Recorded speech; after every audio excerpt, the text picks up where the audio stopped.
to sum that all up is to say, I believe that sometimes your pain leads you to your purpose. And so when I'm coaching athletes from the mental space, yes, performance comes into it, and yes, all these other things come into it. But really what drives me is helping individuals learn how to achieve and maintain mental peace. Because I think once you have that, all the other stuff falls into place, right? Because I think the inner stuff is what affects the outer game. Welcome to the Jamodi Podcast. We are all surrounded by amazing coaches and leaders. So let's get an inside look at not just what they do, but how they do what they do. After all, becoming the best versions of ourselves is Jamodi, just a matter of doing it. Today we are joined by mental health and mindset coach, Misty Buck. In addition to working with athletes, Misty is an international speaker and author. Her first book, Athlete Mental Health Playbook, won her critical acclaim, becoming a go-to resource for athletes, coaches, and educators. Misty regularly hosts workshops for university and organizations where she shares insights and inspiration on mental wellness, mindset, and branding. Check out purposesoulathletics.com for more information. Before we hear from Misty, take a moment to subscribe to our podcast and follow us on social media at Jamodi Podcast. Most of the time, I get to talk with either high school, college, some junior college, sometimes NBA. That's very rare, but sometimes, but just basketball coaches or even some trainers, maybe some guys in the fitness space. But I really haven't had an opportunity to talk to anybody on the mental training side, the mental performance. And so this is really exciting for me. Misty, thank you so much for giving up your time and coming on and talking a little bit. Oh my God, I'm super excited to be here, Matt. Thank you so much for making the time to chat with me today. So how did you get started with this kind of, like, if you look at a player or an athlete of any sport as a pie chart, I mean, obviously that mental side to it is huge. I mean, and sometimes it trumps the training side and all the skill development or anything that they've done. But how did you get into this? Yeah, that's a really good question. So and actually we have a mutual friend, Dre Baldwin, right? So he's part of this story. So but I'll tell as quickly as I can. But basically, I've always been around sports and around coaching, even as a teenager. So when I was in cheerleading, and then I volunteered as a cheerleading coach for youth athletes, which was like my favorite thing that I ever did in my whole life. I just loved coaching. My dad was a football coach and my brother was a football player, but I was always helping my dad. I don't know why. It just was that way. I just was always helping my dad with not the X's and O's, but motivation, speeches, getting the players on the right mindset. We just would constantly have these conversations. And so it just was something that I grew up with, but I also just always really, really loved. And then, but on the same side of that, mental health has been a big part of my journey. And I struggled in high school very much so with mental health, with depression, with when there was even, a much bigger stigma than there is today around that. This was late 90s. And, it was a completely different time period back then. And so I was the kid that was always around sports, but I was also super sensitive, or we say now empathic, which wasn't a term anybody used back then. So I just thought there was something wrong with me because I'm I'm having all these feelings. I have all these emotions. I can cry at the drop of a hat. Right. And everyone around me, and especially in the sports world and very much in that tough love environment that were in those days, especially was, Misty, you're so weak. Why are you being so soft? Stop crying. And so all I ever thought, Matt, was, God, what's wrong with me? Why do I feel so much more than everybody else? Why am I not as tough as these other kids? Why don't I show up like that? What's the deal with that? So the things that actually made me a really good coach and a really good, I'll call myself an assistant to my dad being a coach, was that empathic part of myself that I had the compassion. I could really tap into those things about people. But it also was this something that I didn't understand and something that became sort of a hindrance. And so when I went through some stuff in high school, I think it was sort of a perfect storm of the things that I went through in high school, not having the emotional skills, and probably hormones, at that age too. Sure. And so I fell into this really, really bad place, and I wanted to end my life. And I always say by the grace of the God, I ended up having a conversation with my mom about it, and I got the help that I needed. But then I thought I was okay, I'm really crazy because now I'm seeing a therapist and a psychiatrist, right? So I'm sharing that because not because it's easy for me to talk about or is an easy journey, but because I just didn't have the tools and the skill set, and there was no one around me at that time to teach me these things, right? So fast forward through college, and I ended up with anxiety again. Didn't know what that was, just knew that I was having like sort of what I now know are panic attacks, and like different symptoms of anxiety. So really, mental health has been this part of my whole journey in my life. It's still something that I work very hard to manage, and it's why I've studied. Why I study mindfulness and mindset and things like that so deeply, because I need to apply it to my own life, right? So what led me here to why we're chatting today as a coach in the mental space is because of my experiences. So when I got certified as a life coach in like 2015, and I had hired several coaches to help me. And this is where I'm going to give a shout out to Dre Baldwin. He's the only coach who actually asked me,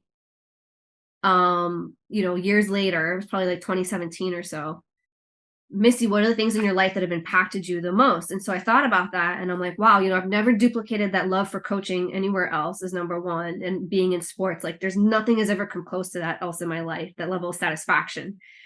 And which I'm sure you get, as a coach, like it just is a different level.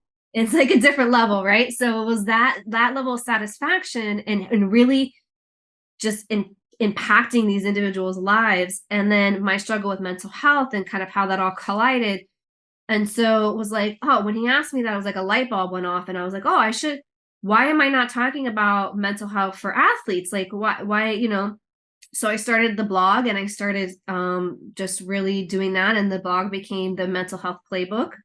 So this book, which was published in 2020, and then my second book was published this year. So, that's essentially my journey, which, to sum that all up, is to say I believe that sometimes your pain leads you to your purpose.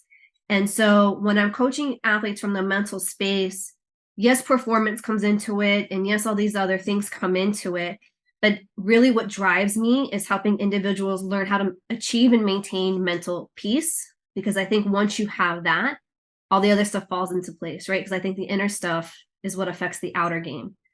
So that's essentially how I got here. No, that's good. And I appreciate you sharing that. It does give me, I guess, a little bit more clarity too with some of the things we're going to talk about, just knowing a little bit more about your story.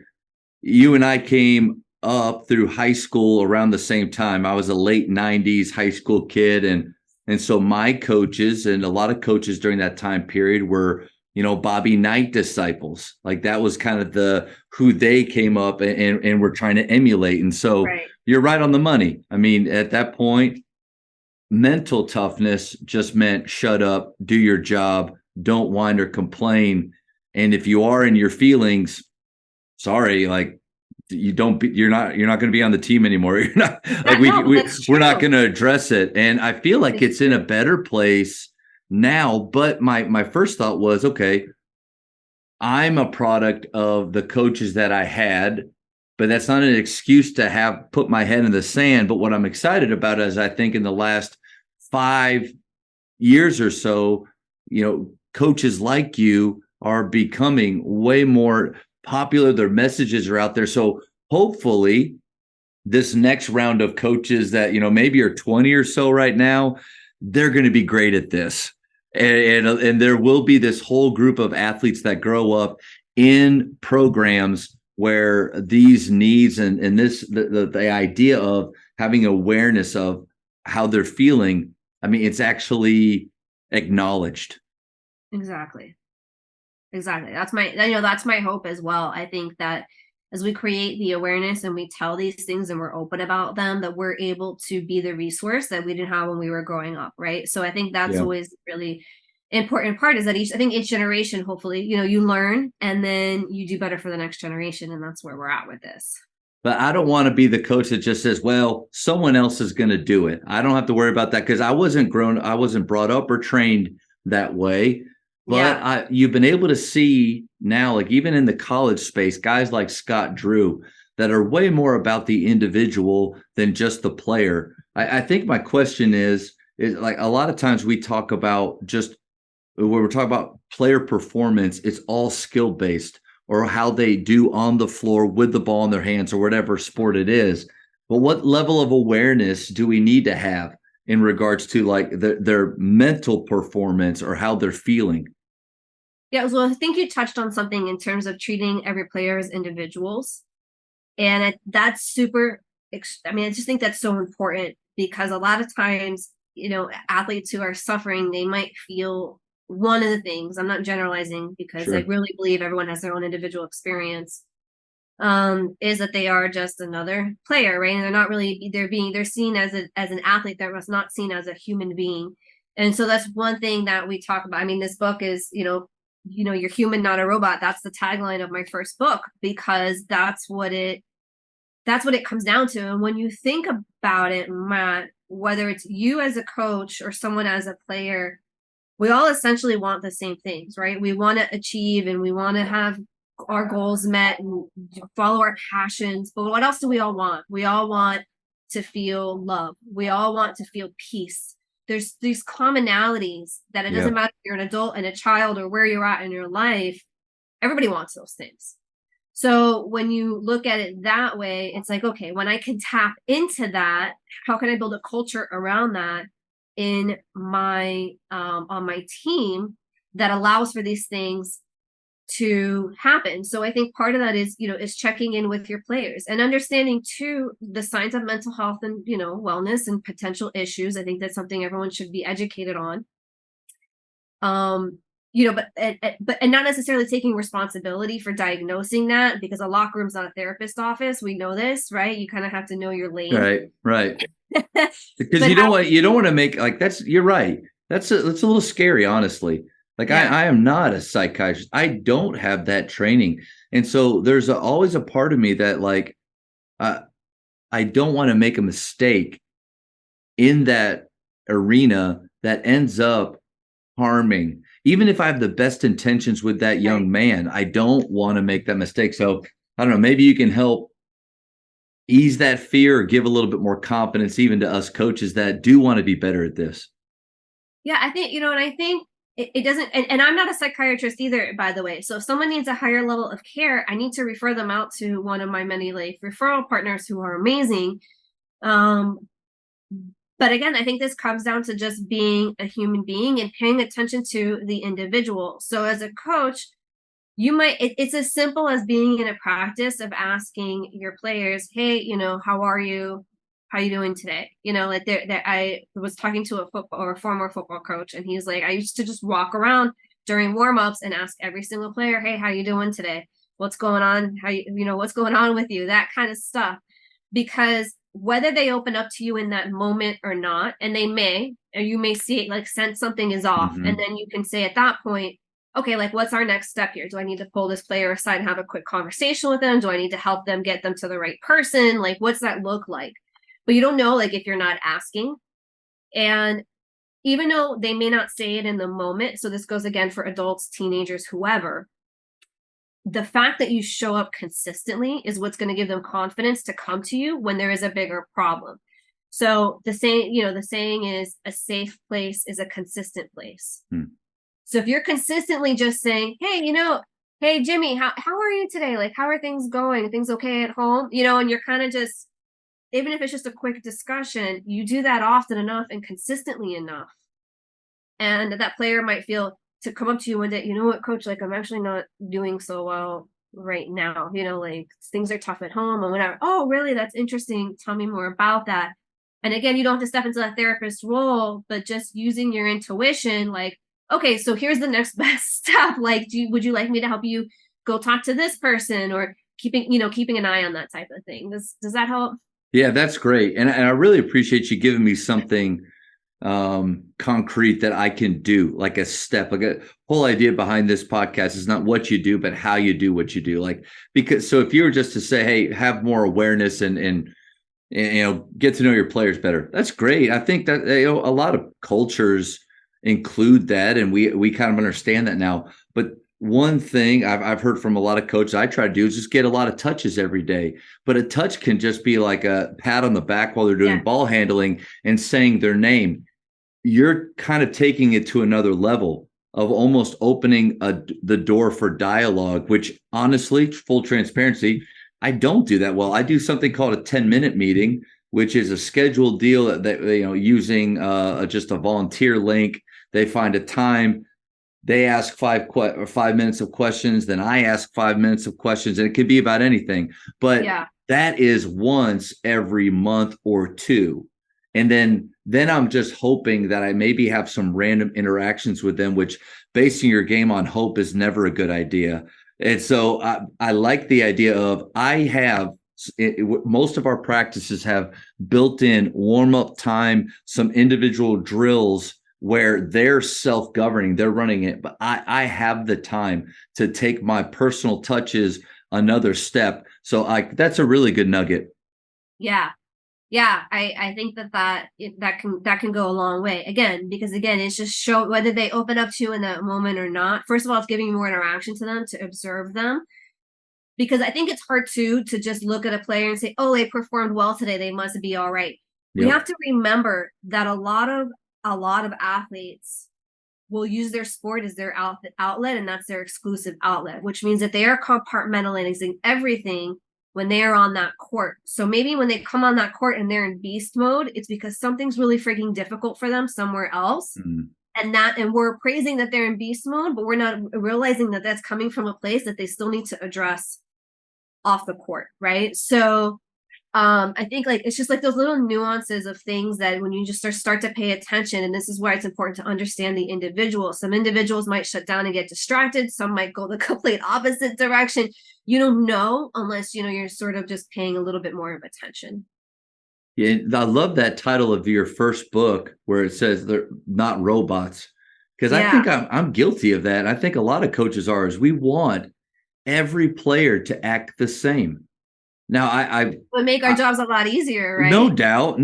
But we get frustrated. Why? When I've got Johnny here that just does everything right in my eyes, and then Timmy here who seems to just struggle and be up and down. And so I think maybe the stretch for me or coaches is going to be, we have our culture and our standards that we have to hold them to, but there has to be a level of understanding that some are going to find that standard easier than others, and then also be aware, like you said, that maybe they're coming in with a little more just anger and hostility, which can be used for good on the floor. But maybe instead of just, oh, I love that, like bring that every day, hold on, maybe I ask the question, why? Like, why today? Why is Johnny look like he wants to run through a brick wall? Because maybe there's something deeper going on. Yeah, and it might be something great. You don't know. But this is what we have to be. This is why I love mindfulness so much. You have to kind of get into this state of curiosity to understand that player's buttons.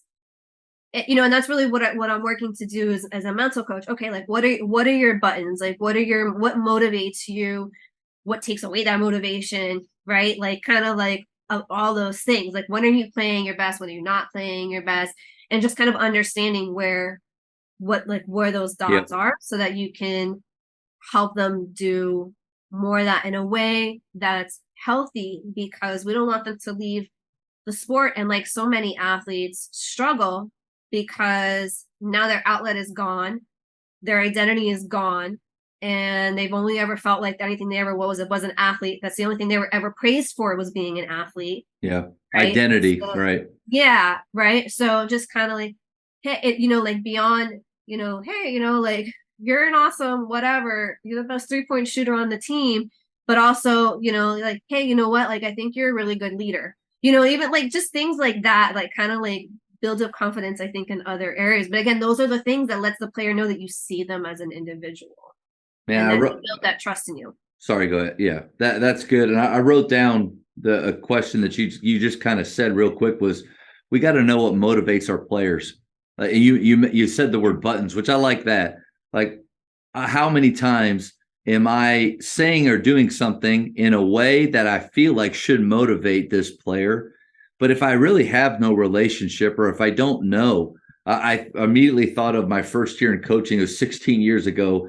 And as somebody who played in college, I used to think every high school player wanted to play in college. So I kept saying this phrase, like, that's not going to work at the next level. That's not going to work at the next level. And then finally, thankfully, a senior on that first team looked at me and said, Coach, like, I don't want to play at the next level. And it floored me. And I thought, like, you what? Like, why are you doing this? Like, that's kind of what I thought. But I thought that the same thing that motivated me motivated them. And I golly, I feel like that's something that coaches struggle with all the time. And especially as I mean, I'm 41 now. You get older, you feel this disconnect, but having those one-on-ones, asking the question, and thank you again for that nugget of, even if they don't respond that time, it doesn't mean that that's a waste of an activity. Because a Don Meyer quote, and I'm sorry for rambling, it's just really good what you said. Please. Don Meyer quote, one of my favorites, is they won't know, or they won't care how much you know until they know how much you care. That's what it is. Right? That's what it is. I mean, think about what you respond to. If you were going through a hard time, you're going to go to the person or persons who have been the most consistent in your life that you feel like you can trust, who to be vulnerable with, because they're consistently there for you and they consistently say, hey, how are you? I mean, it's like the simplest things. And with teenagers, we know how they are. We'll talk to them and sometimes we feel like they're not paying attention at all. And then like 2 weeks go by or whatever it is, and suddenly they're regurgitating something that we said to them. They're like, and you're thinking, I thought you weren't even listening to me, but they're absorbing. Yeah, no doubt. I think that's different. And I want, if it's okay, I want to share another tip that I think can help a lot of teams with this as well. Because I know as coaches, you can't do it all, right? You can't like coach a sport, do the plays, do this, do that, make sure each individual, you only have so much bandwidth, right? And so much time, I think, within practices and different places that you're at.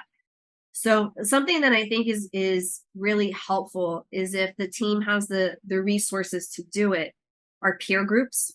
I'm really, really, really big into peer groups. I even have one that I co-host once a week with a former NFL player, and it's nothing but former pro athletes that are in this peer group from different sports, but all former pro athletes. And the beauty behind these peer groups is, even if the coach isn't in them, but the program is able to kind of set up these groups, if it's just like a weekly, 20-30 minute space where your players have the ability to come together and talk. I mean, it's obviously moderated and led by somebody. They're so helpful because, number one, it builds team bonding, because now you know what's making your teammate tick and you understand what's going on with them, right? So kind of you get back to that motivation, you get back to that the understanding the person beside you, right, on that court that you're in battle with. So I think that's really helpful. And then two, it's solving this problem of isolation, which is like so rampant right now, where people feel so isolated and lonely, teenagers again, or adults, because they feel more and more like people don't understand them. But when you're among a group of your peers and someone is saying, oh yeah, I feel that way too, it's like, oh, okay, it's not just me. So there's somebody else here that gets my experience. So I think those groups are so powerful for giving individuals a place to to bond, but also learn about themselves a little bit more, and provide that mental support. And again, if someone needs additional higher support, then you help them get that. But I find peer groups to be really, really valuable. Coaches, the Jamodi podcast is powered by Ballogy. Manage and measure your players' skill development and increase accountability year-round utilizing the Ballogy app. Boost inter-squad competition with drills backed by the National High School Basketball Coaches Association, including a 40-shot Ballogy skills assessment. Please visit ballogy.com/teams for information on how you can provide this resource for your team. What are your thoughts on, so like at a school like mine, where we have roughly 30 to 35 in the gym, as in season especially, and maybe, 5 or 6 of those are seniors, and not that seniors have to be your leaders, but there is this kind of feeling that they have this responsibility as the older ones, the last year, guys that are, carrying on the traditions and cultures of the past, right? What are your thoughts on, like, what numbers should they be? Are the seniors, is it good to kind of have them be leading those groups? Would you have questions kind of predetermined, if I was to do this weekly, like, hey, as leaders, this is the question to start with, but then just see where it goes. What are your thoughts? Like, what's best practices on doing that? Yeah, that's a really great question. So I think you definitely want somebody in the room who is an adult and just has more experience in general that can moderate these things, because sometimes a teenager is not going to be equipped to help somebody with something that comes up. So that's number Okay. one. So whether, it might be a school counselor, it might be, just somebody in general, you might hire somebody like me to do it, whatever it is. I mean, there's lots of different resources out there for this type of thing. But and sometimes the coaches are involved in it. So like, for instance, University of Georgia's football team, they do this, they call them school sessions. And I think that the coaches are there and they do it like, and they have the kids get in the players get in breakout groups, and they Yeah. kind of have many discussions with each breakout group. And I do think the coaches are involved in that. But as far as format goes, and I think, yeah, you come up with the way we do is you come up with a different topic every week. All right, so this week we're going to talk about values. So like, have you ever thought about what your values are? Next week might be like character. Okay, let's talk about what character is and what that means to you. Have you thought about your character before? Let's talk about, your mindset for a minute. If you could describe your mindset in just a few words, what would that look like? Or emotions. Let's talk about emotions. Like, what are some different emotions? If you have a hard time expressing your emotions, one of my favorite questions to ask, again, I don't care what your age is, if you were an emoji, which one would you be right now? Oh. So, because sometimes people don't have the words to say, this is how I'm feeling. They just don't have that emotional vocabulary. What emoji are you most of the time? What do you feel like? Most of the time, probably the one with like the tired thing over the head. No, I'm just kidding. I appreciate that. No, I mean, like, no, I'm usually pretty happy. Duck on the pond emoji with my feet going like this. Yeah. Yeah.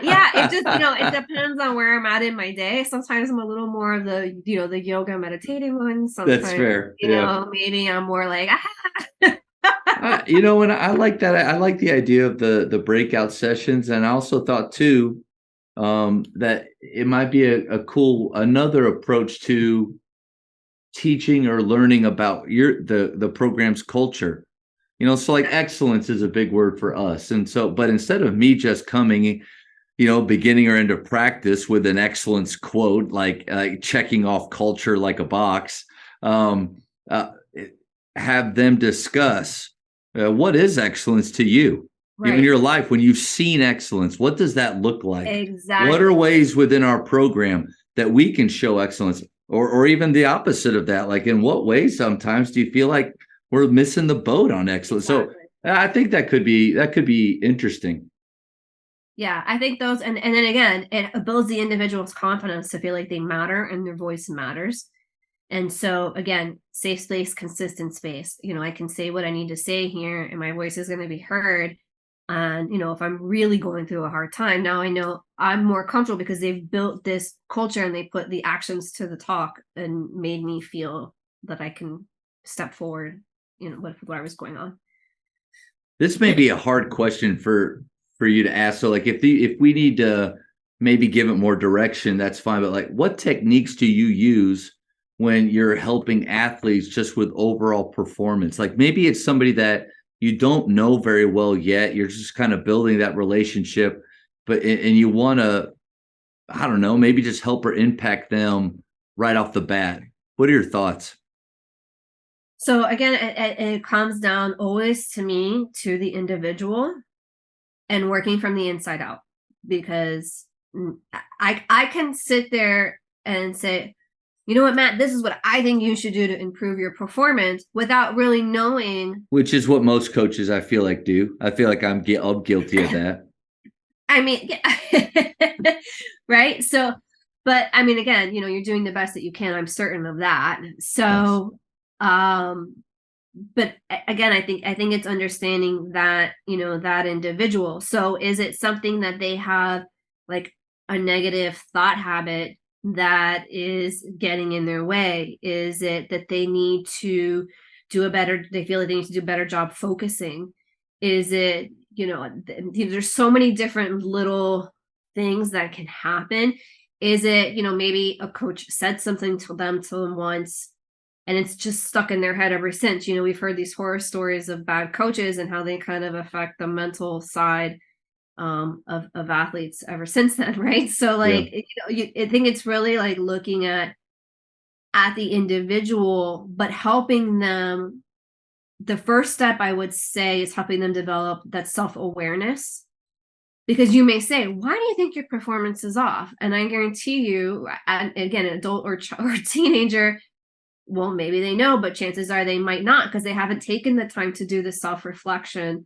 They haven't taken the time to develop self-awareness skills. They don't understand necessarily what self-talk is. Maybe they haven't been taught to learn how to slow down, do some breathing exercises, meditate, be mindful of where your thoughts are. That, like those kind of things that I always start with as the foundation, because without that awareness, you could say, oh, it could be this or it could be that, and then sometimes players come to me and they know exactly what it is, right? They know that, I'm in the middle of a game and I'm super hyped. I do my meditation before. I worked with a player like this once overseas, and a basketball player, and he's like, I'm really good. I do what I'm doing. I'm super confident. I got the whole team on my shoulders, and then I start missing shots, and my brain just goes in a completely different direction, right? And now I just start to like tank because I take myself out of the game. So we had to talk through, okay, how do you redirect that and build a new habit to get back on track versus letting that distract you and kind of going down that negative spiral, right? So some people come with that self-awareness, but I find that most people, actually all people, need to do a continued level of self-reflection and learn those skills, because there's always things that our whole lives we're going to be able to notice and tweak things our whole lives, right? We're going to constantly make mistakes, or we're going to say, I wish I would have handled that better. How can I do better next time? But that starts to happen when you build a habit and a practice of self-reflection, growth, mindset, and those kind of things. And once you start to understand what those things are and put it into practice, then maybe you'll be able to say, okay, I think maybe this is getting in the way of performing better. Yeah. If you could just give me some ideas or tips, like the self-awareness. One of my buddies, TJ Rosine, is a coach at Emmanuel College. He says self-awareness is a superpower. It really is helpful. And it's sometimes I feel like it's something I may be so unaware that I feel like I have self-awareness, like it. So it's hard to pinpoint. You have players sometimes that are on either end of this spectrum of, they can do no wrong and their stuff doesn't stink, or they can do no right and they stink at everything. And then you got some guys that are kind of right in between. So let's just deal with that player that comes in with maybe what would be called cockiness or overconfidence, but really could just be a lack of self-awareness in some things. How do you help a player with that? Yeah. So I think looking at, again, getting to know the individual, and if you feel that they are overly confident, why is that? Or do you feel like you have to compensate for something? Did someone along the way, or somewhere along the way, did you learn that you were going to get crushed if you weren't overly confident? Did you know what I mean? Like, so kind of like, where is that coming from? Are you really actually super insecure about something and you're afraid of that coming out? Or is your confidence masking what you feel might be weak emotions? Like maybe you're actually really sad and going through a really tough time, but you're beating yourself up saying, I can't be that way. I have to be tough. And so you compensate that by becoming a little bit too aggressive. So I think, again, it's kind of getting to know, like, okay. So, I appreciate your confidence. But we all make mistakes. So what happens when you make a mistake? How do you approach that? Because it's impossible to not make a mistake. You're human. It's impossible to not go through adversity. You're human.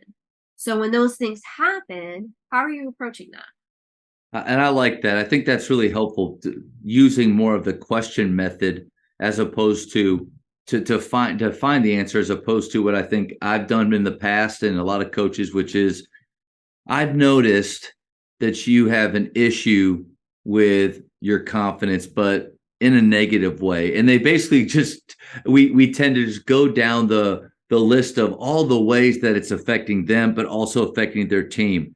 And then at the very end, I keep saying that because I think I can kind of replay some of these past conversations in my head. But then I say, I really do need you to work on that, or else we're going to have to deal with it in another way.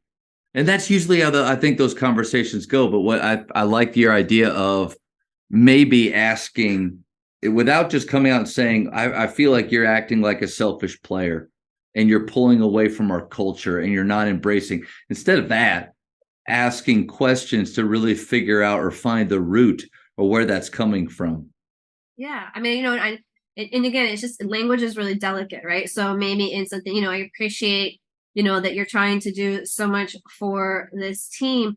But, let's talk about who your favorite player is, right? If you're going to talk about somebody like Kobe Bryant or MJ, for example, were they super intense and competitive? Absolutely, right? They wanted the best and nothing but the best.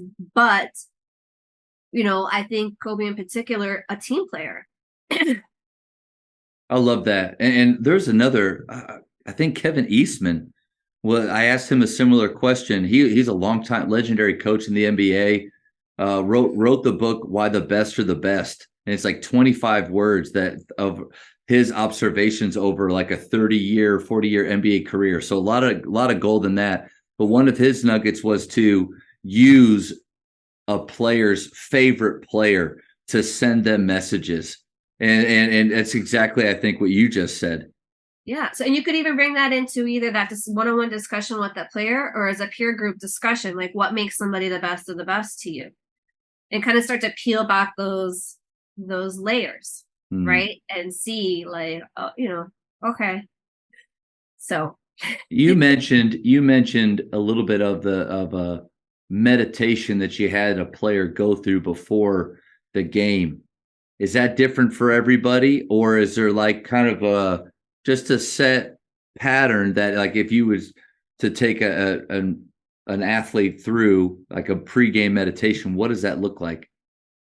Yeah. So generally if it's for a team, it's one thing. If it's for individual players, it would be again based on that individual. But essentially what we're doing is helping them relax into being able to play. So they've done all the practice, they've done all the training. Maybe now they feel really confident, but now maybe they're having some pregame jitters or what, I don't know, whatever's going on for that individual. What we want to do is take them to your point earlier. If you have someone who's overly confident or not confident enough, what we want to do is bring everybody to the middle. That's like a very mindful Zen, whatever you want to call it. But that's like a very big pillar, is this middle way, not being too this way and not being too that way. So how do we come into this space where we're all the most clear-minded? Because sometimes if you're overly confident, you're actually not really clear-minded at all, right? You're not focused at all. You're super just distracted by that. I have to be overly confident. And if you're not confident, maybe you're distracted by negative thoughts or whatever, is going on there. So coming to the middle way is like, okay, let me find my center, get balanced again in my breath. And it might be just as simple as that. Like, okay, let's focus on our breathing, perhaps giving the players an opportunity to guide themselves through visualizing the game in the best way possible, and just sort of preparing the mind and body to connect through those breathing exercises. You can go through like a body scan, and there's other things that we can do to help you relax and again get to that point where, okay, now I'm calm and centered and I'm confident and I'm ready to go approach this game, so that I'm not too like overly like excited and I'm not too like nervous either. I'm in this space where I'm calm and I'm ready and I'm centered. I like that. Recently, Steve Kerr, they did an interview with him after the Golden State Warriors Kings series, and they were asking him, like, how did your guys win that game 7 when, it was on the road? Nobody really, they were down early in the series. And he made some comments about the fact that, they had been there before. So there is a part of confidence does come from actually having done that thing already. But he also mentioned breathing. He said, we're in a timeout and we got our breath under control. And I kind of paused, like, really? Like, in the NBA? I mean, are they that focused on something like that? So as somebody that, because you've mentioned it, getting through the breathing, as somebody who doesn't do that, like me, what does it actually look like in a locker room before a game? Am I supposed to have them like do a breathe? What does that look like? Because I have no idea. Yeah, and again, it depends on your comfort levels. And sometimes teams will bring somebody in that specializes in that. Well, we're a small private school in Dallas, So, Fort Worth, and with a very small budget and resources. right. Whatever we're going to do is on me. And Okay. So what, it's doable. It's doable. okay. I wasn't saying that to say that you have to bring somebody in. No, I was just saying, like, I would love it though. I would love it. It would make my life a lot easier. Yeah.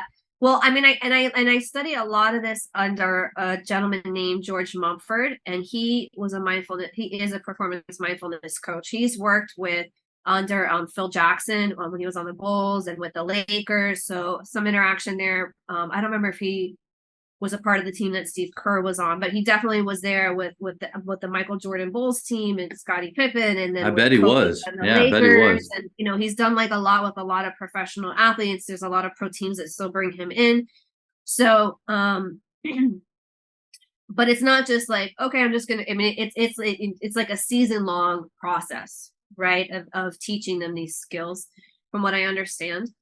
But I think it doesn't even have to be complicated, Matt. I think it can just be, all right, like, we're gonna do a breathing exercise to sort of bring us together. And what I want you guys to know too is that you can take this to the game. So one simple thing that's the most simple exercise that I teach kids especially is you count your breaths. So you breathe in for 4 seconds together.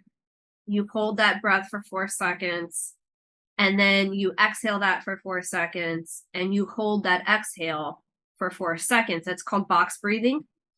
And so it's essentially what it is. Some people are not comfortable counting. So if that's the case, you don't have to count. But basically, you just want to breathe in for 4. Like, we could even do it together if Let's you do want it. to practice Let's it. go. Let's go. And then and I will also preface this by saying that you don't have to expect anything magic to happen right away. So go on not with an expectation of you have to sort of like become like, Buddha or somebody or like a Zen master. Misty, after we do this breathing, if I don't transition to another plane, I'm gonna. We're canceling your show. All right, let's go. Failed. So anyways, yeah. So, and coaches, by the way, if we're going to practice this real quick together, but if you try to do this with your team and your players start like laughing or something, I want you to know that's totally normal. I see this a lot, especially with kids, because they're not as mature yet. Right. So they just start like giggling through this whole exercise. Eventually though, you stick with it and everybody calms down and they just do the exercise. So if there's different emotions coming out, I know when you get frustrated with your players, that's a normal extension of what we're doing here. So, and eventually they've seen this over and over again. Eventually they will relax. So, all right, so let's try this box breathing exercise. So you can close your eyes if you want, but you don't have to, whatever your comfort level is. And I'm just going to count to 4 while we breathe in, and then I'll count to 4. We're going to hold that, exhale, counting to 4, hold that for 4 counts, and then we'll repeat, and we'll do that a few times. And as you're doing that, just relaxing your body, and that's it. All right, simple as it gets. I'm ready. All right, through the nose or mouth? So that's a great question. So again, whatever, especially when you're starting out, whatever your comfort level is what I always say. But when we're doing it to concentrate, you can concentrate on the air, on your nostril, on your air coming in through your nose, and then feel your breath coming out of your nose again. Okay. When you're breathing in, by the way, a lot of times we think we want to like suck in the air, but actually you're filling the belly with air when you breathe in. All right. And then when you exhale, the air is coming out of your belly. So those are some Okay. kind of technical things. But again, when you're starting, you can start where you want to start. So I'm ready. give it a shot. Yes, let's go. All right. So we're going to do this a few times over. So we're going to go ahead and inhale 2, 3, 4, and hold that. 2, 3, 4, and exhale. 2, 3, 4, and hold that. 2, 3, 4. We'll do it again. Inhale. 2, 3, 4. Hold that. 2, 3, 4, and exhale, feeling your body relax a little bit, tension go from your jaws, and hold that. 2, 3, 4, and inhale all that super positive energy, confidence, and hold that. 2, 3, 4. And exhale, letting anything negative, anything weighing on your mind just go. And we'll hold that. 2, 3, 4. And we'll just go one more round. So inhale 1, 2, 3, 4. Hold 2, 3, 4. And exhale. Nice and slow. 3, 4, and hold. 2, 3, 4. And when you're ready, you can open your eyes and come back to the room. That's super relaxing. Yeah. How many rounds do you feel like you should do? And I love that you said it, like they may giggle at the beginning. It's gonna happen. Part of me thought not okay. It's called a point guard lie. Sometimes as point guards, you've got to get your big men feeling or playing maybe the way they aren't yet, and so you give them a little something that, hey, really love how you're crashing the boards, even though they're not doing it the way that you want. But that's the point guard that I thought about. Like, it's kind of well known that the Warriors do breathing now. I could say that this is something the Warriors do, or this is something that the Bulls did when they were winning. I don't know. Like, I don't want to lie to them, but no, but it's look it up. Kobe talks about mindfulness and meditation. I mean, if that's their dude, then look it up, because there are quotes everywhere. I mean, I have them on my website. I have Kobe and MJ on my website with these quotes about what they've done with meditation and breathing. Shaq has talked about it because he worked with this guy too. So I mean, there's and not just players that I work with, George Mumford, there's a lot of players out there that really subscribe to this. And I find too that, and again, like I was sharing this story earlier, so you do this enough and you get familiar with that refocusing and relieving the stress of your body, right? And kind of coming back to that calm place of center. Yeah. And the advantage of that is once you start to do that enough, you get in the habit of understanding what that feels like. So if you're in the middle of a game, back to Coach Kerr's point, and kind of stuff is going crazy, either for the team or as an individual, you know what, do a quick box breathing exercise.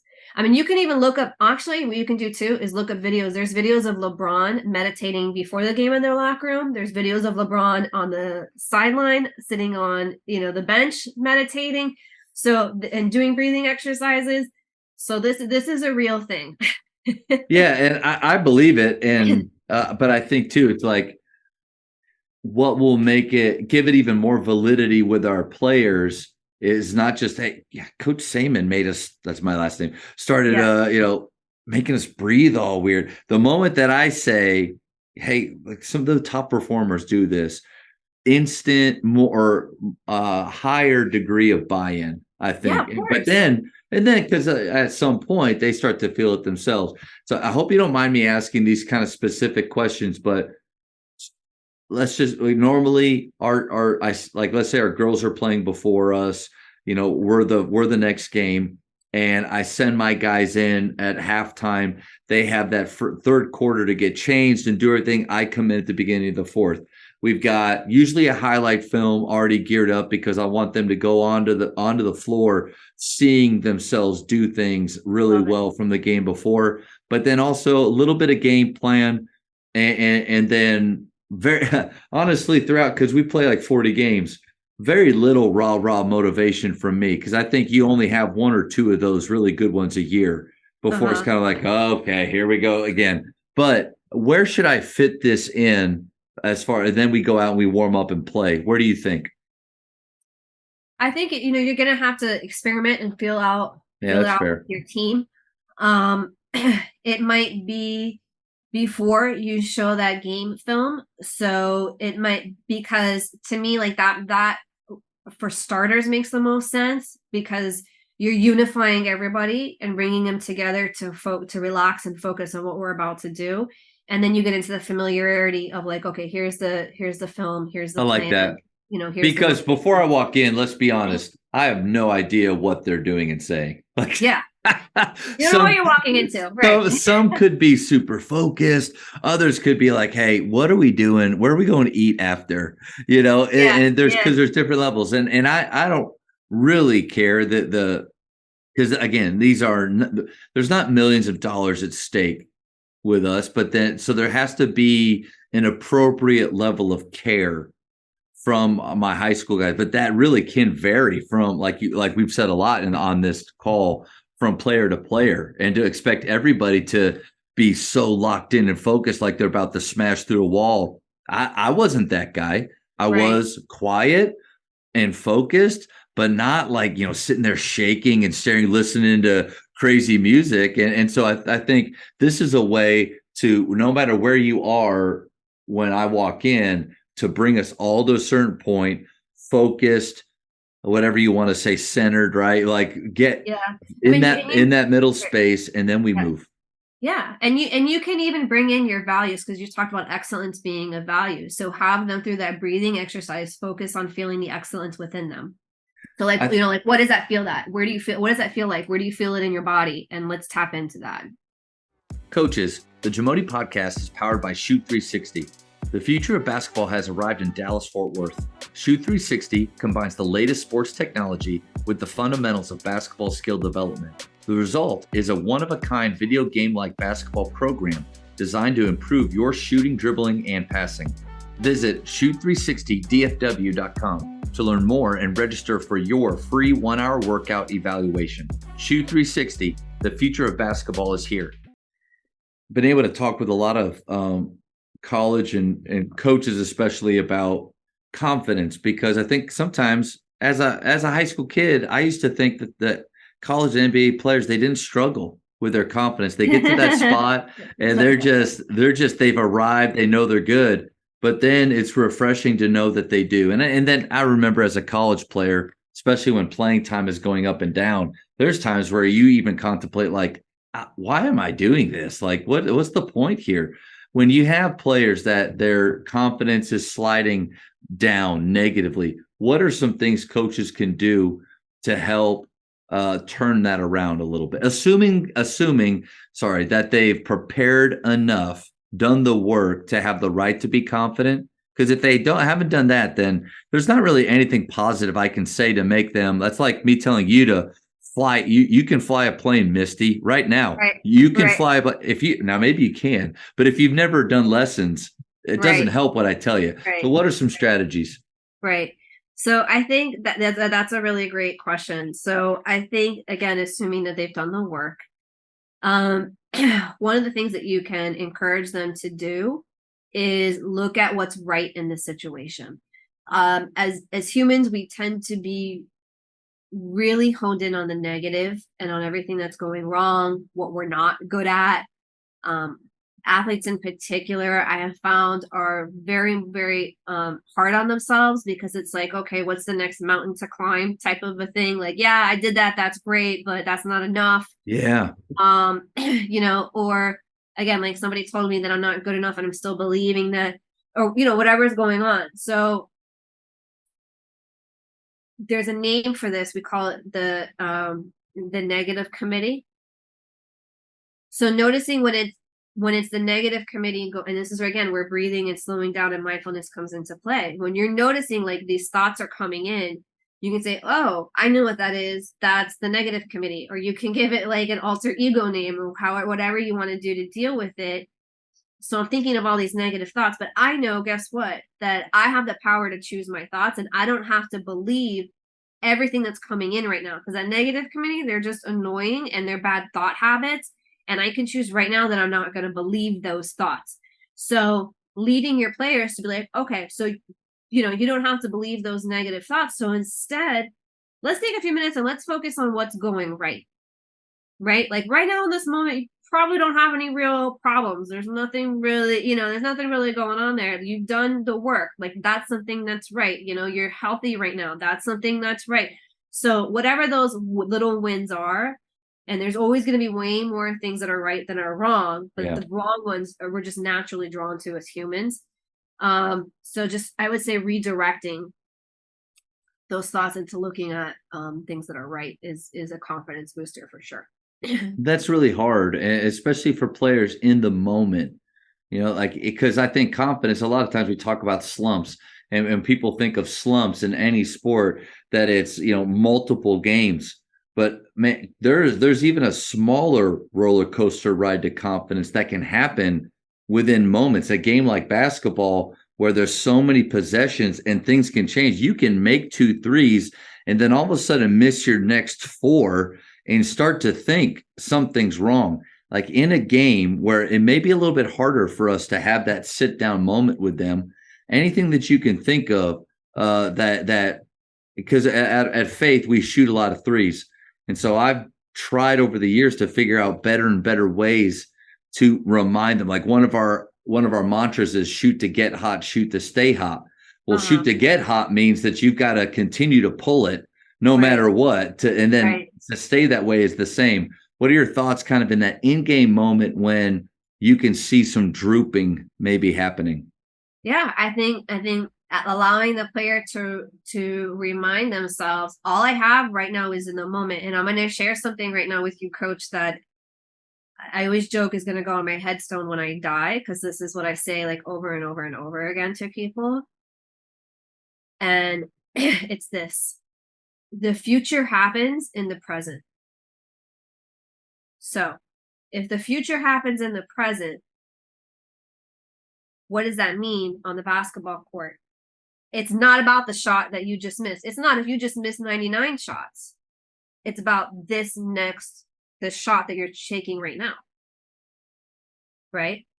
Because that momentum, the score, all those things happen. The outcomes are all going to be a result of what you're doing in the moment. So if you're distracted about what you did before and missing that before, or you're distracted thinking about what the end game score is going to be and how many points you're actually going to score, or if your team's going to win or whatever is going on, you're taking yourself out of that present moment. And therefore, you're not fully getting yourself ready to prepare for the future. So the future happens in the present. It's not that shot. It's this shot right now. And I'm just going to let it flow. And I'm going to trust that eventually all that practice that I've done, I'm going to trust my body. I'm going to trust my mind. I'm not going to overthink it. I'm just going to trust myself to just take that next shot, to feel through it, do the best that I can, and take that next shot. And if it goes in, great. If it doesn't, great. Because guess what? Now I'm going to have another opportunity in that moment. Now focus on taking another shot. That's a really great nugget right there. That I wrote that phrase down. Definitely going to borrow it. I had one coach say, never use the word stealing, because stealing's negative.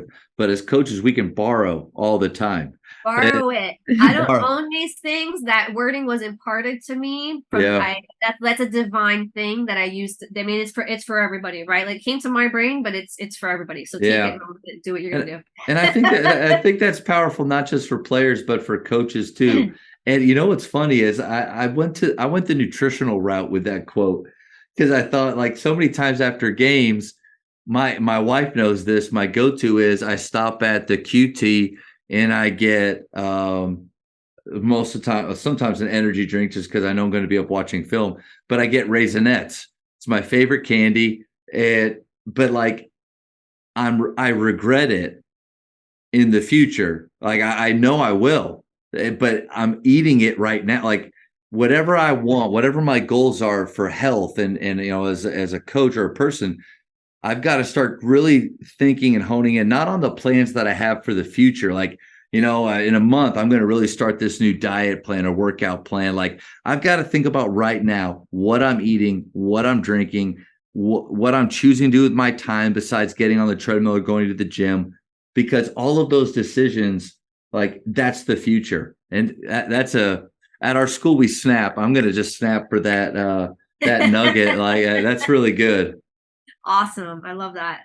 I haven't thought of it in a nutrition perspective before, but I suppose you can use it for just about As I take the donut and I put it in my mouth, I take a bite. Yeah. That's pounds in my future that I'm doing in the present. Hey. So I have a son who is a sophomore in high school right now. He's playing select ball, and it's interesting for me to watch him play. I love that he's listening to another coach, learning a new concept, but because I coach him at Faith and I know him so well and feel like I know what he's capable of, because literally, like, I've seen him do some action so many times. And so with this select team, he's doing well in practices, making shots, executing, looking aware, and like he knows what's going on. But this spring, he's been struggling in games to perform to the point where his playing time has been affected, and different from just a normal parent sitting there wondering, like, why does the coach not like my son? I know why he's not playing is because he's literally not performing the way that he does. How do you help a player that practices well, but then struggles to translate that to in game?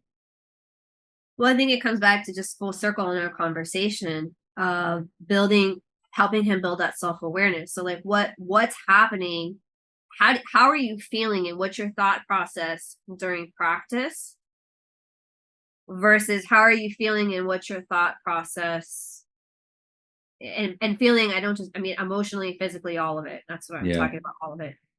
Versus when you're in a game, right? And I'm sure you've had this conversation with him, but like starting to build that thought, of like what, like kind of what's up with that, what's going on with that, and just noticing like what are the things in practice that you do that make you feel more comfortable, right? So like, okay, when I'm in practice, I feel comfortable because this. Okay, great. So how do we translate that into game time, right? How do we bring that level of comfort there?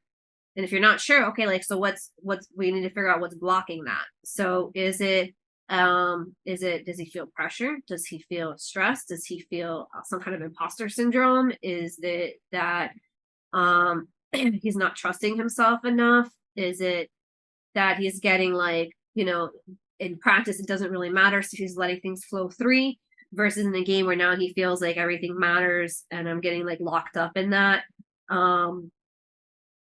Is there a pre-game ritual that he can do to help put him in that place to be more confident and comfortable, and those kind of things. So just like working through the different little nuances that make up a human being, right? So like kind of like what's going on with that. Okay, so what's motivating you?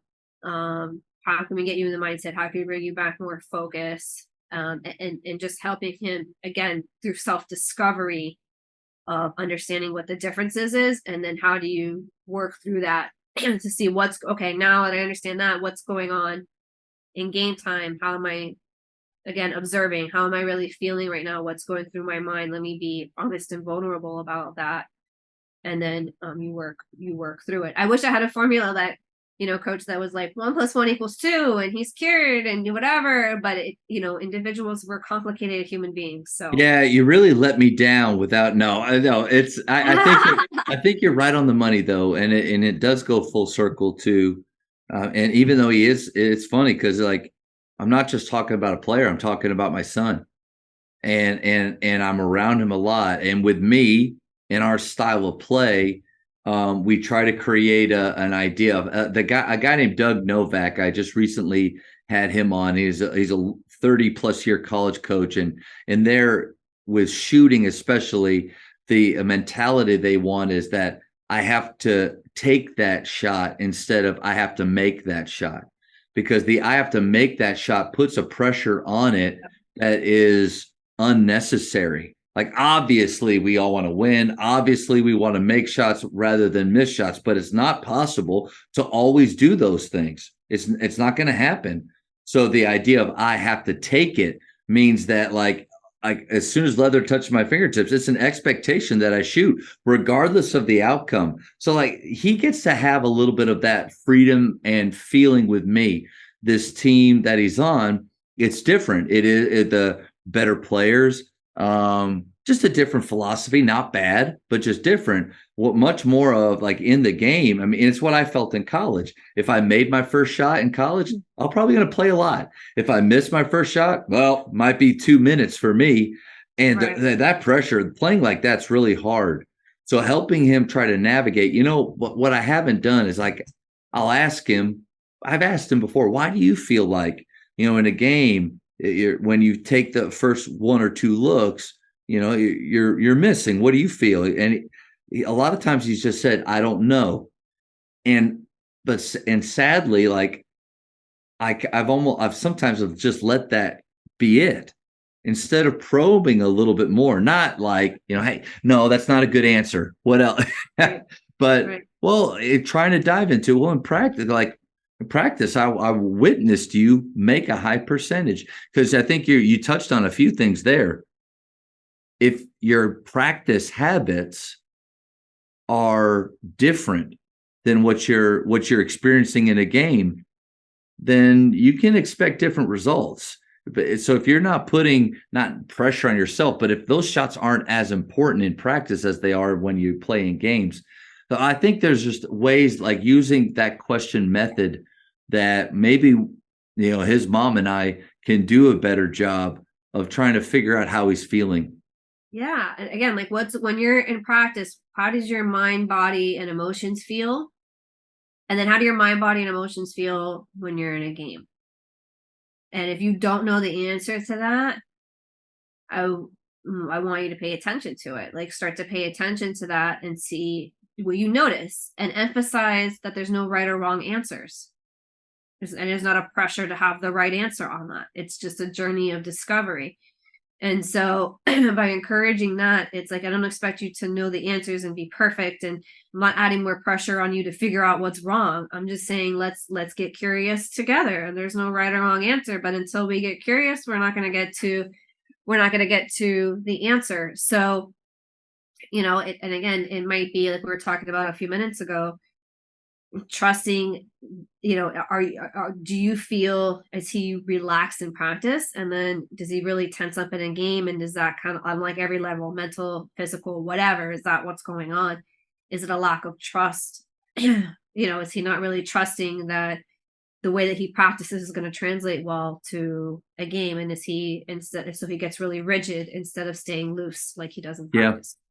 I feel like we've got a lot of players, and most of us coaches can think back through the teams we've had, and just you can see a few of those faces of guys that practiced well, but in games it just didn't always translate. And I want to be better for them. One thing I thought about too, and this may help parents, is after game conversations.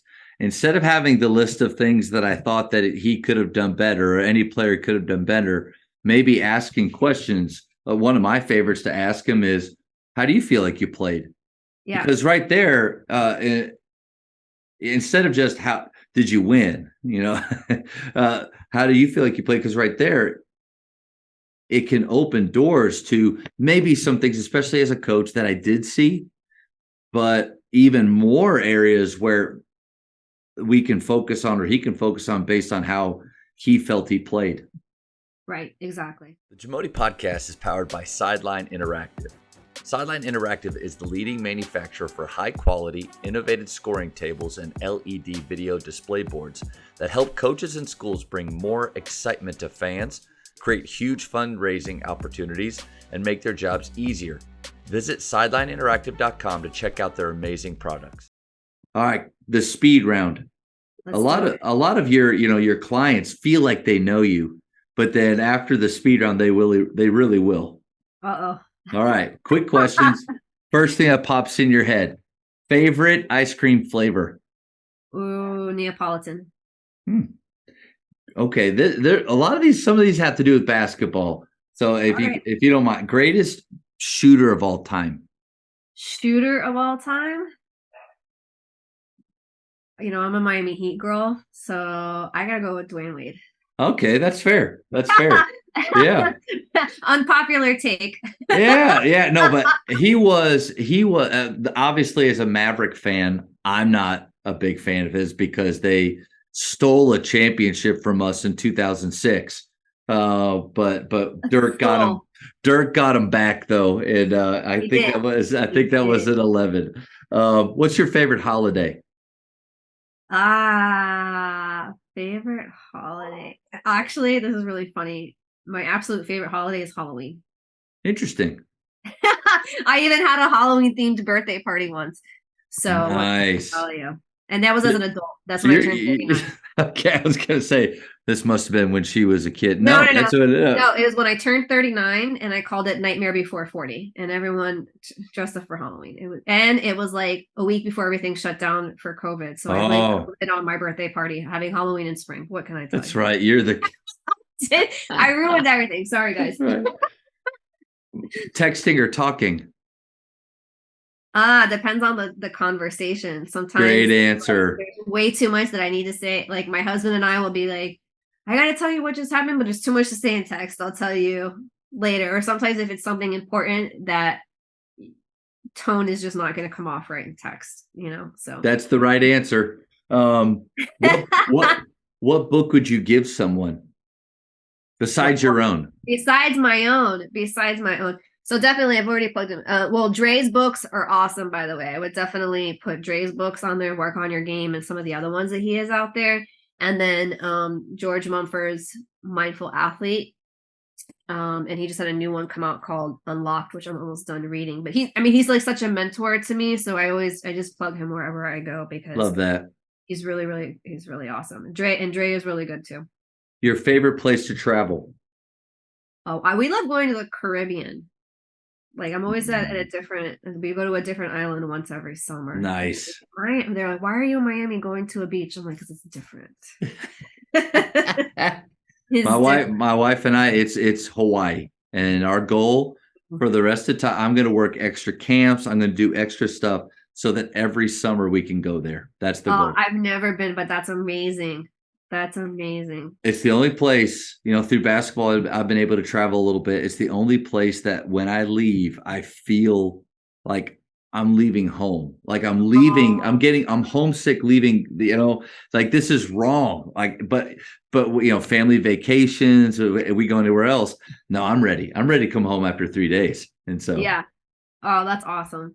How many cups of coffee do you drink per day? Well, I've recently cut it down. I used to drink like almost, I don't even know. I lost count. I would just drink it all day long. Let's go. I'll do only like a couple now. I've gotten better. How do you drink it? So when I usually do intermittent fasting. So when I wake up in the morning, it's just black. But by the time I hit the afternoon and I have my eating window, my calorie window opens up, I'll throw a little like almond milk or some cream in there. Not like when I was a kid when it was like all sugar. When I first started drinking coffee, Yeah, well, the coaching buddy of mine around here, when I was his assistant, I came in with a Starbucks and it had tons of sugar in it, and it was just a mocha. And he's like, "Matt, what is that?" And I said, "It's a mocha, vanilla mocha. It's just what I get." And he's like, "If you want to be a head coach, you drink your coffee black." From that day, black coffee only. And look at me, I am the head boys. That's awesome. All right. 2 more. Yeah. Well, I'm just going to ask you, what's your favorite movie genre? favorite movie genre. So, okay, I'm gonna preface this by saying I'm one of those people that you be like, oh, this and that movie. I'm like, never seen it, and you're like, what? You've Oh, never seen it? I'm one of those. Um, but I typically go for like comedies or something like biographical. Like we just saw the Jordan one that came out a couple months ago. yep. Um, I like true stories, stuff like that, or something like funny. I don't go for like super scary or dramatic, or that's not my. Now, are you and your husband are you guys more TV shows? Like, do you have a couple of go-to TV shows or anything like that? So honestly, with the way our schedule is, by the time we sit down to watch TV, it's usually sports. That's If we're fair. watching some kind of game on TV. I mean, we had to each have things that like we stream. We were really into like Sons of Anarchy when that was on a while ago. Stuff like we'll get into like silly Netflix series every once in a while. There you go. Um, Survivor for me and my wife. That's we have gone through and watched all 40. It's like 45 seasons now, and we're current with oh the wow. one. Yeah, that's if there could be a class for high school that would probably be like sociology, but we only focus on Survivor seasons, I would teach that in a heartbeat. Like that'd be really fun. Last one, in any sport, who is the GOAT? Of all sports, Like goat who's the greatest of goat of all all time? time. All time. Oh, what are you doing to me? What are you doing to me? Oh man. I don't know how to answer that. Do people really answer this question? I don't know Well, how to answer that. I'm usually specific and I say who is in basketball, who's the GOAT. Oh, I mean that's not easy either. No, but okay, just who do you got? I mean, I'll just tell In you, basketball? it's not Dwayne Wade. It's not Dwayne No, it's Wade. not doing well, I mean, I'm It's your partial. choice. It's your choice. I guess it could be, but It could be anybody, right? So, I mean, if you were to ask my husband in basketball, he's gonna tell you Bill Russell. oh, good answer. Yeah. Like he'll get into like a whole rant, but He's a purist then. Like you can kind of tell by that answer for sure. Yeah. yeah, no, he's like basketball trivia. Like they'll replay like old drafts, and he's like, "Oh yeah, I saw that. This is when they picked so and so." I'm like, "How do you remember that?" Like, he's one of those. Nice. So, I don't know. Maybe I default to that because I have players who I like as people, and sometimes it's how I pick them as my favorite players versus maybe their skills necessarily. So That's I fair. don't know. Well, Misty, this has been awesome. Like I thank you so much for coming on and also hopefully enduring my questions because this is a different kind of avenue than I've ever gone on with this. Is usually basketball coaches talking about culture and all those things. But I felt like you helped me a lot today with just some strategies, some ideas of how to really just be better for my players and help them to be better men or women on that side. So thank you so much. Yeah, you're welcome. Listen, anybody you want to reach out to me, have another discussion, whether it's you or somebody else, you can check us out at Purpose Soul Soul athletics.com, or you can find me on social media. Most of my handles are the THE Misty Buck, and I have that not because I think I'm special, just because there's another Misty Buck. So believe it or not, so I had to differentiate myself. I wasn't trying to be like Sure, the real. You're the. I'm the yeah.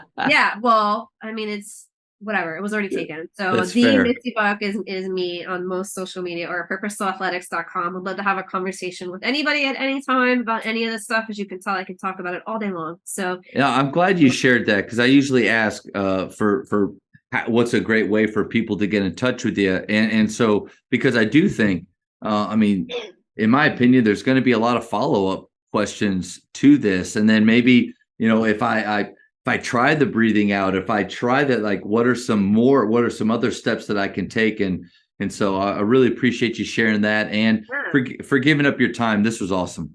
Yeah, thank you so much. Like I said, just reach out, and thank you for being here today and for being open to all of my my things. Thank you for checking out today's episode. Please take a moment to subscribe to this podcast, share it with your fellow coaches, and find us on social media for what's coming up next on the Jamodi podcast. It's just a matter of doing it.